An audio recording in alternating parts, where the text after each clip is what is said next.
Dear students अस्सलाम वालेकुम। आज हम Sindh text book board class first year chapter 5 से टॉपिक डिस्कस करेंगे London dispersion force. London dispersion force reported by first German physicist Fritz London, और इसने कहा था कि जो attractive force temporarily exist between non polar molecules. Non polar molecule means ऐसे molecule जिन पे कोई पोलैरिटी ना हो, जिनमें पॉजिटिव नेगेटिव चार्जेस ना हो, यानी अट्रैक्टिव फोर्स जो कि टेम्परेरीली एग्जिस्ट करती है between non polar molecule. Non polar molecule such as hydrogen, helium, neon, argon, ये नोबल गैसेस हैं। हाइड्रोजन है, हाइड्रोजन जो सिमिलर एटम में बॉन्ड बनता है वो नॉन पोलर होता है। इसी तरह से क्लोरीन, फ्लोरीन, मीथेन, मीथेन भी एक सिमेट्रिक स्ट्रक्चर है और इसमें जो है ये बैलेंस सिमेट्रिक स्ट्रक्चर है, तो इसमें भी पोलैरिटी नहीं है। तो वो अट्रैक्टिव फोर्स जो कि टेम्परेरीली एग्जिस्ट करती हो in between non polar molecule, तो उसे हम कहेंगे लंदन डिस्पर्जन फोर्स। अब लंदन डिस्पर्जन फोर्स जो है वो व्हेन नॉन पोलर सब्सटेंस, यानी जैसे इस तरह के जो सब्सटेंसेस हैं allowed to liquefy by lowering temperature, यानी अब उनको लिक्विफाई कर रहे हैं, फ्रीज करना है या लिक्विड में कन्वर्ट करते हैं बाय लोअरिंग टेम्परेचर, एक temporary interaction is developed among this molecule due to distortion of electron cloud. Distortion of electron cloud किसी एक एटम पर, यानी जब हम किसी नॉन पोलर मॉलिक्यूल को लिक्विफाई करते हैं तो वहाँ पर जो है वो लिक्विफिकेशन और लोअरिंग टेम्परेचर की वजह से इलेक्ट्रॉन क्लाउड में थोड़ी डिस्टॉर्जन क्रिएट होती है और वो इलेक्ट्रॉनिक इन्फ्लुएंस जो है वो क्रिएट करती है अनदर एटम पे। और इस कंडीशन में जो है एक शॉर्ट लिव पोलराइजेशन क्रिएट हो जाती है जिसे हम इंस्टेंटेनियस डायपोल कहते हैं। यानी कि जब हम किसी भी यानी नॉन पोलर मॉलिक्यूल को लिक्विफाई करते हैं लो टेम्परेचर पे, तो वहाँ पर वो मॉलिक्यूल में जो है वो डिस्टॉर्जन ऑफ इलेक्ट्रॉन क्लाउड डेवलप होता है और वो डिस्टॉर्जन ऑफ इलेक्ट्रॉन क्लाउड जो है वो इलेक्ट्रॉनिक इन्फ्लुएंस जो है वो क्रिएट करता है अनदर एटम पर और एक शॉर्ट लिव पोलराइजेशन वहाँ पर डेवलप हो जाती है। और वो शॉर्ट लिव पोलराइजेशन जो है उसको हम यहाँ एक इस डायग्राम से समझते हैं कि जैसे ये एक अनपोलराइज मॉलिक्यूल है, न्यूक्लियस है और ये इलेक्ट्रॉन इसके ऑर्बिटल में रिवॉल्व कर रहे हैं और यहाँ पर जब हम इसको जो है वो बाय लोअरिंग टेम्परेचर लिक्विफाई करते हैं तो इसमें क्या होता है कि एक जो ये इसका जो नेगेटिव इलेक्ट्रॉन्स हैं वो दूसरे एटम के जो पॉजिटिव जो है न्यूक्लियस को जो अट्रैक्ट करते हैं। तो यहाँ पर जो है डिस्टॉर्जन ऑफ इलेक्ट्रॉन और जो इलेक्ट्रॉन इन्फ्लुएंस की वजह से जो एक फोर्स क्रिएट हो जाती है और वो फोर्स जो है वो इंस्टेंटेनियस डायपोल जो है वो क्रिएट करती है और ये जो इंस्टेंटेनियस डायपोल जो कंडीशन होती है एक शॉर्ट लिव होती है। अब ये जो इंस्टेंटेनियस डायपोल है, इंस्टेंटेनियस डायपोल जो है ये क्या करती है कि ये जो अपने नेबरिंग मॉलिक्यूल है उसकी इलेक्ट्रॉन डेंसिटी को जो है वो डिस्ट्रॉय करती है। अब यहाँ पर जो ये शॉर्ट लिव इंस्टेंटेनियस डायपोल है इसका इफेक्ट जो है वो उसके नेबरिंग मॉलिक्यूल पर होता है और वहाँ पर इस इंस्टेंटेनियस डायपोल की वजह से जो नेबरिंग मॉलिक्यूल है उस पर एक इंड्यूस डायपोल इफेक्ट है वो क्रिएट हो जाता है। तो ये जो फोर्स होती है attractive force which develop between instantaneous dipole and induce dipole, इसको हम कहते हैं लंदन डिस्पर्जन फोर्स। यानी होता क्या है कि जो नॉन पोलर मॉलिक्यूल्स हैं जब हम उनको लिक्विफाई करते हैं बाय लोअरिंग टेम्परेचर तो वहाँ पर जो है वो due to distortion of electron cloud electronic influence create होता है और इलेक्ट्रॉनिक इन्फ्लुएंस जो है वो क्या करता है एक शॉर्ट लिव जो है वो पोलराइजिंग इफेक्ट जो है वो क्रिएट करता है, जिसे हम इंस्टेंटेनियस डायपोल कंडीशन कहते हैं। इंस्टेंटेनियस डायपोल मॉलिक्यूल जो है वो अपने नेबरिंग मॉलिक्यूल पर इफेक्ट करता है और वो अपने नेबरिंग मॉलिक्यूल को जो है वो पोलराइज कर देता है, यानी कि वो जो डायपोल इफेक्ट जो इंस्टेंटेनियसली इस मॉलिक्यूल पे डेवलप हुआ है वो अपने नेबरिंग मॉलिक्यूल के पास जो है वो से स्ट्राइक होता है। तो वो ये देखें इलेक्ट्रॉन इलेक्ट्रॉन को रिपेल करते हैं और इस तरह से पॉजिटिव जो न्यूक्लियस है वो जो है दूसरे और इसके जो ऑर्बिटल के इलेक्ट्रॉन है उनको ट्रैक कर रहा होता है। तो एक इसका जो इफेक्ट है वो नेक्स्ट नेबरिंग मॉलिक्यूल पर जो इंड्यूस डायपोल जो है मोमेंट जो है वो क्रिएट कर देता है। तो attractive force which develop between the instantaneous dipole and induced dipole is known as London dispersion force।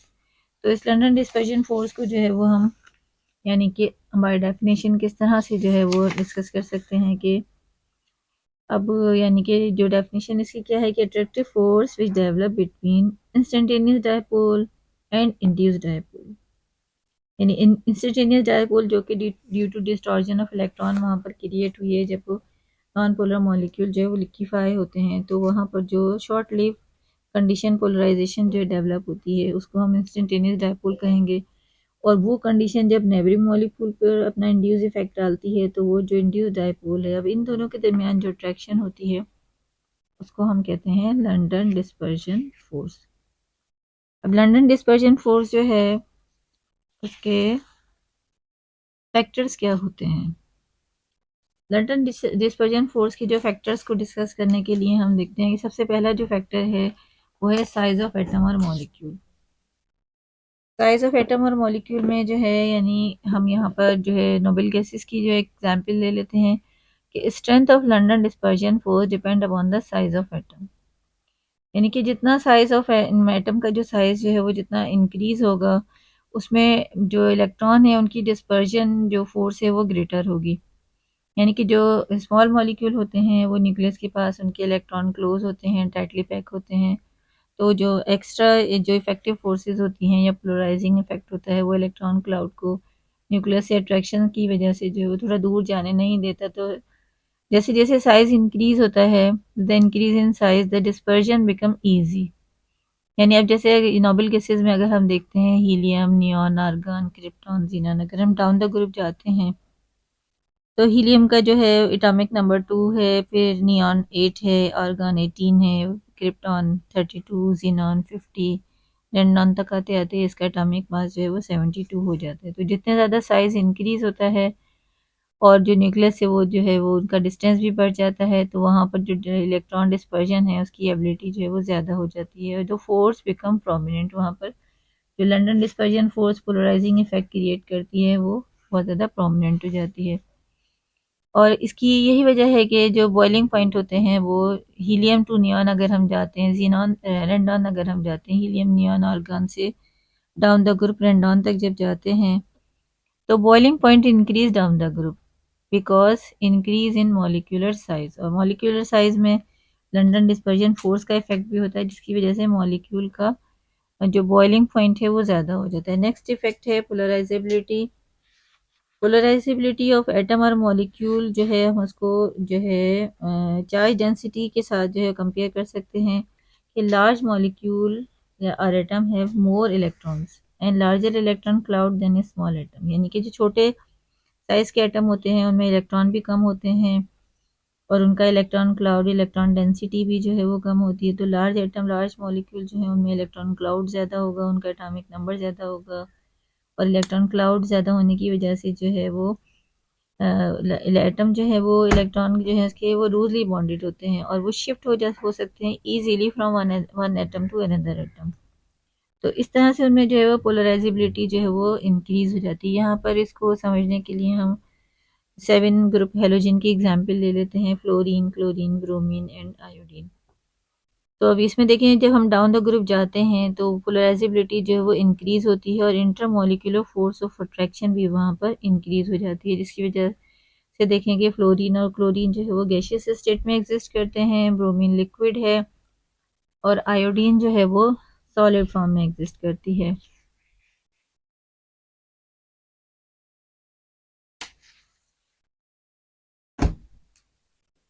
Last effect है इसका लंदन डिस्पर्शन फोर्स पे जो फिजिकल बिहेवियर है उसका इफेक्ट जो है वो है आपका number of atoms in a molecule.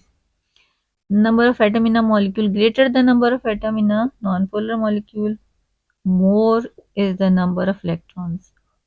यानी किसी भी ग्रुप में जब हम डाउन द ग्रुप जाते हैं तो सबसे पहले वाला नंबर जो है उसका एटॉमिक नंबर कम होता है, नेक्स्ट में 8 इंक्रीज हो जाते हैं, फिर 8 इंक्रीज होते हैं, फिर 18, 18, 32, इस तरह से डाउन द ग्रुप जो है वो इलेक्ट्रॉन जो है वो उनके क्वांटिटी जो है वो इंक्रीज होती जाती है। अगर नॉन पोलर मॉलिक्यूल हो तो उसमें नंबर ऑफ इलेक्ट्रॉन जितने ज़्यादा होते हैं उतनी ही ज़्यादा उसमें इलेक्ट्रॉनिक डिस्टॉर्जन जो है वो ग्रेटर होती है।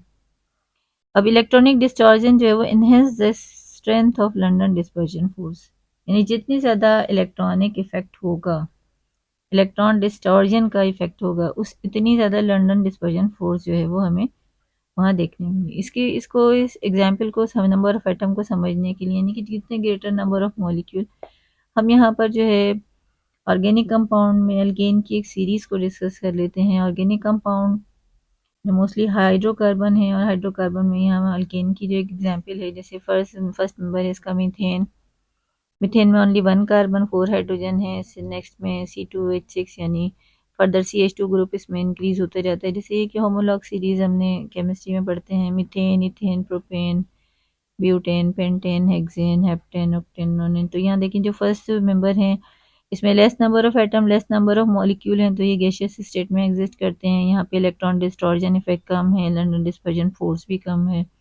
जैसे जैसे हम इसमें नंबर ऑफ एटम और मॉलिक्यूल जो है वो इंक्रीज करते जाते हैं, तो मॉलिक्यूल जो है उनमें डिस्टॉर्शन इफेक्ट जो है वो, या लंडन डिस्पर्जन या फोर्स ऑफ अट्रैक्शन जो है वो बढ़ती जाती है, और मॉलिक्यूल जो है वो गैसेस से जो है वो लिक्विड में कन्वर्ट हो जाते हैं। तो ये सारे वो फैक्टर्स है जो हमने लंडन डिस्पर्जन फोर्स पर जो है वो हमने डिस्कस किए। यानी कि लंदन डिस्पर्शन फोर्स के जो मेन जो रीज़न है आपने वो समझा, और उसकी जो इफ़ेक्ट हैं और उनका जो फिज़िकल बिहेवियर है मॉलिक्यूल पर जो है वो भी आपने डिस्कस किया। ये आपकी वीडियो आपके लिए बहुत ज़्यादा हेल्पफुल होगी। वीडियो को लाइक और शेयर कीजिएगा।